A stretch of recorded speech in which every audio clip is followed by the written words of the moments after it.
Hello friends, welcome to আপনজন kitchen. চলে এসেছি আবারও একটা নতুন রেসিপি নিয়ে। আজকের রেসিপি হলো নিম বেগুন ভাজা। তো চলুন দেখে নিই কীভাবে নিম বেগুন ভাজতে হয়। প্রথমে আমি নিম পাতা নিয়ে নিয়েছি। নিম পাতাগুলোকে ভালো করে কুচি করে কেটে নিতে হবে। আর নিয়ে নিয়েছি বেগুনগুলোকে এইভাবে কেটে নিতে হবে। কড়া গরম হয়ে গেছে, কড়াইতে আমি সর্ষের তেল দিয়ে দিলাম। তেলটা আমার গরম হয়ে গেছে। কড়াইতে প্রথমে আমি দিয়ে দেবো নিম পাতাগুলোকে।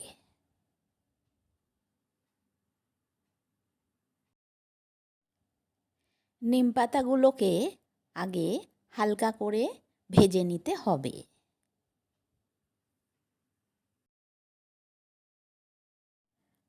প্রথমে নিম পাতার ওপর দিয়ে দেবো নুন আর হলুদ।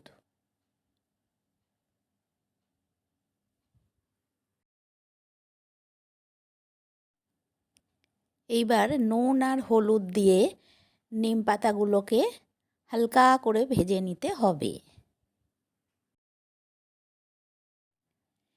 নিম পাতাটা আমার হালকা করে ভাজা হয়ে গেছে। এবার এর ভেতর দিয়ে দেবো কেটে রাখা বেগুনগুলো।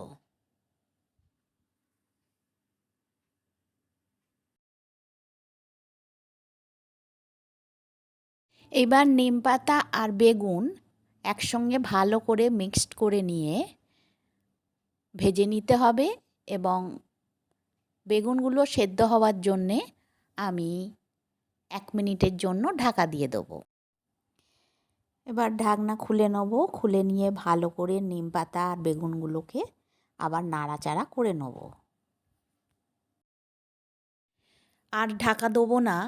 এবার কড়াইতেই খানিকক্ষণ নাড়াচাড়া করে রেসিপিটা তৈরি করে নিতে হবে।